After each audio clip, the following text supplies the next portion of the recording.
Ok, comencemos. Hora de la incisión, 9:45. Una voz me despertó de golpe. Estaba aturdido y la cinta adhesiva seguía cubriendo mis ojos. Intenté pedir ayuda, pero rápidamente me di cuenta de que no podía formar palabras y tampoco podía mover ni un solo músculo. ¿Estaba paralizado? Tuve un accidente. Mi mente estaba tan confusa que no recordaba nada. Preparen la máquina parte 108. No tenemos mucho tiempo para hacer esto. Dijo otra voz.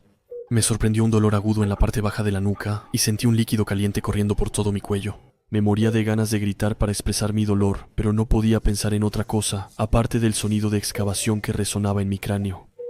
Presione aquí. ¿No ve que sangra? Dijo la primera voz. No funciona. Respondió la segunda voz tras un momento. Lo haremos diferente. Entonces, ¿de qué te ríes? Ya retiré los pedazos de piel. Un olor a carne quemada llenó el aire, dándome náuseas. Por suerte, mi estómago ya estaba completamente vacío. Sabía que no había comido en mucho tiempo, y entonces lo recordé. Una operación. Me estaban operando, pero no me había dormido correctamente. Luego, no podía moverme. La cirujana siguió quemando mi carne ensangrentada. Mientras mi dolor aumentaba, luché por reunir mis recuerdos. Todos los que recordaba. Era una enfermedad, una especie de cáncer que crecía dentro de mi vientre. Pero si ese era el caso, ¿qué me estaban haciendo en la cabeza? Entonces, ¿cómo lo logran ellos? Preguntó uno de ellos. Tiene la presión alta y el corazón acelerado, pero no hay otro problema. No se preocupe. Podía escuchar y sentir todo, pero no tenía forma de comunicarme. Gracias. Empezaron a perforarme el cráneo. Mi cuerpo se movía mientras la broca atravesaba mis huesos. Las vibraciones no dolían, pero esos sonidos de crujidos, eso, nunca los voy a olvidar. Mierda, ¿es que fuiste demasiado lejos? No, estaré bien, no te preocupes. Al terminar de cortar el hueso, el dolor fue disminuyendo poco a poco. El cerebro no tiene receptores sensoriales, solo podía oír los movimientos viscosos en mi cerebro. ¿Es así? ¿El aparato está cargado? Preguntó la cirujana. Cargado y listo, doctora. De repente sentí una presión inmensa mientras algo era insertado dentro de mi cráneo. Aterrorizado, intenté recordar los últimos momentos. Antes de la operación, ingresé al hospital por un tumor en el páncreas. Sin ser experto en anatomía, sabía que eso no estaba cerca de mi cerebro. Coloquen los electrodos en el punto de entrada y ajustenlos a 650 miliamperios. Se escuchó un sonido extremadamente agudo, sentí una sacudida violenta y luego todo se volvió negro. Cuando finalmente recuperé la conciencia, estaba acostado en una cama de hospital. Una mujer que sonreía estaba de pie frente a mí. Creo que era una enfermera del preoperatorio, pero no recordaba su nombre. Todo Todo salió bien, señor Jones. Retiramos todo. dijo ella con emoción. ¿Qué? Respondí. Todo está bien. Los medicamentos te desorientarán un poco, pero en una hora todo volverá a la normalidad. Un médico, que no había visto antes, entró en la habitación sosteniendo un expediente y una jeringa que contenía un líquido espeso pero transparente. Buenos días, señor Jones. Soy Ellie. Vengo a revisar que todo esté bien y a aplicarle una inyección. Miré hacia mi abdomen y me dolía. Y en ese lugar tenía un gran vendaje. ¿Eso duele? Preguntó ella. Sí, un poco. Vamos a subirle los medicamentos para el dolor. Pero antes le inyectaré la última parte de su tratamiento. Atención, esto arde. Dijo ella señalando la jeringa. Aunque retiramos la mayor parte del tumor, aún debemos eliminar las células cancerosas para evitar que se multipliquen. Mientras ella se preparaba para inyectarme el contenido de la jeringa, mi mente empezó a aclararse. Los recuerdos de mi operación volvieron de repente. Y me levanté violentamente, arrancando la vía que estaba conectada a mi brazo. Me perforaron la cabeza, gritaba. ¿De qué estás hablando? Dijo Ellie, visiblemente alterada. Me desperté en mi operación y oí todo lo que decían los cirujanos. Y sé que pusieron algo dentro de mi cabeza, asintió. Señor Jones, es común tener sueños lúcidos al estar bajo anestesia. Algunas personas incluso informan haber flotado por encima de la habitación y haber visto sus propias operaciones. Otras tienen pesadillas extrañas. Así que tiene sentido que mezcle los sueños con la realidad. No fue un sueño, lo sentí. Me toqué la parte trasera del cráneo. No había cicatriz, mi cabello seguía y no hallé puntos de sutura. Como mencioné, todo es normal. Sus explicaciones me calmaron. Ella repuso mi suero y concluyó la inyección. Realmente ardía. Mientras el líquido entraba en mis venas y se esparcía por mis brazos y mi nuca, sentía que me mareaba. Se acabó. Dijo Ellie sonriendo. Debería descansar ahora, va a quedarse en observación durante unos días y a partir de mañana podrá recibir visitas. Todo me había parecido demasiado real y sin embargo, mi cáncer, que supuestamente era incurable, había sido completamente erradicado. Y eso, pese al pronóstico de menos de 6 meses de vida antes de la operación. Pensándolo bien, todo lo que llevó a la operación fue extraño, especialmente la llamada del Sr. Burke. Un representante de la nueva farmacéutica Artifex trabajaba en un tratamiento para cánceres terminales. Según él, también me dijo que yo cumplía con los criterios adecuados para el tratamiento, que era gratuito, porque aún no había sido aprobado por la Administración de Alimentos y Medicamentos. Concertamos una cita rápida, donde él me explicó los procedimientos, que combinarían una operación y un nuevo tratamiento de quimioterapia. En ese momento solo tenía 2 opciones, morir lenta y dolorosamente de cáncer o morir rápidamente en un quirófano. Naturalmente, ya que estaba en mis últimos momentos de vida, decidí apostar por la segunda opción. Y así fue como terminé milagrosamente curado, a pesar de los horribles pronósticos vitales. Mi semana de observación en el hospital pasó extremadamente rápido. Me dieron medicamentos para el dolor, para aguantar durante la recuperación. Sin embargo, no podía olvidar los eventos ocurridos durante la operación. Por curiosidad, leí todos los documentos que me dio la farmacéutica. Me sorprendió notar que en las 50 páginas del expediente nunca se mencionaban Artifex ni los doctores. Llamé al número que me dio, pero no estaba asignado. Afligido por pesadillas, solo podía descansar y esperar su llamada para seguimiento. Necesitaba respuestas. Los días pasaron. Tras un mes de convalecencia viendo mis series favoritas, ya estaba listo para regresar al trabajo. Primero debía reunirme con mi jefe, Daniel Harrison. Siempre fue amable conmigo y me dejó tomar el tiempo necesario para recuperarme. Mi trabajo no era bien pagado, pero yo era feliz ahí. «Benjamín, qué bueno verte de nuevo», gritó literalmente cuando entré a la oficina. Luego me abrazó. Luego retomó su actitud profesional, me dio la mano y comenzó a hablar del futuro de la empresa. Me senté en su escritorio frente a él y empecé a escuchar un sonido extraño, casi metálico, pero no lograba encontrar la fuente, solo era algo vago, apenas audible.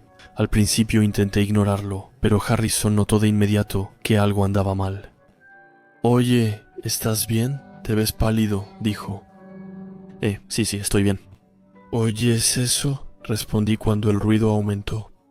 «¿Escuchar qué?». «No, nada, olvídalo. Es solo que solo me duele la cabeza», dije, tratando de minimizar mi creciente ansiedad. Él me miró extraño y en silencio. Luego suspiró. «Oye, escucha, Benjamín. Sé que no es fácil sanar de algo así. Es una carga, tanto mental como físicamente. Para ser honesto, yo también me encontré en una situación similar hace varios años. Eso afectó mi amor propio. Sentía que no era lo suficientemente fuerte para sobrevivir sin la ayuda de alguien. Vaya, realmente lamento escuchar eso». «No lo sabía», dije, el sonido que escuchaba alcanzando un nivel insoportable. «No es grave, nunca hablo de eso». «Eso fue hace casi 15 años». Hizo una pausa y su sonrisa se volvió perturbada, pero debo admitir que fue bastante extraño ahora que lo pienso. Me habían dicho que estaba en fase terminal y que no iba a durar un año más.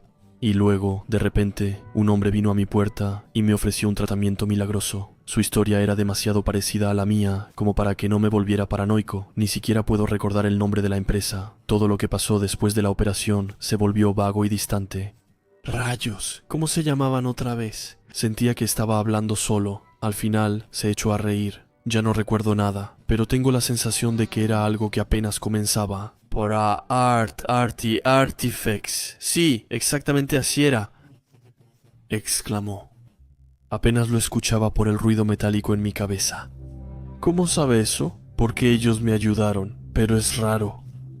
«Porque me dijeron que eran nuevos en el mercado». «De hecho, es extraño», respondió suavemente. Salí de la oficina con el pretexto de dolor de cabeza.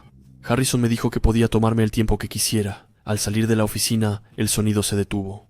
Suspiré aliviado y corrí a casa para releer los documentos de Artifex. Tras buscar sin éxito, revisé internet y mis correos uno por uno, incluso los de spam. Pero nada, si ya habían curado al Sr. Harrison hace 15 años, eso significaba que su tratamiento no podía estar en una etapa experimental. Y quería saber qué estaba pasando. El sonido que me perforaba los tímpanos desde dentro de mi cabeza, yo que me desperté durante la operación, y el hecho de que nadie había oído hablar de Artifex, era demasiado para mí. Decidí que al amanecer regresaría al hospital para buscar a uno de los doctores de mi caso, pero por ahora estaba exhausto y necesitaba descansar. Esa noche no dormí nada y ni siquiera podía disfrutar que ya no tenía cáncer. Cerca de la medianoche sonó mi teléfono. Era uno de mis antiguos colegas con quien no hablaba desde mi tratamiento.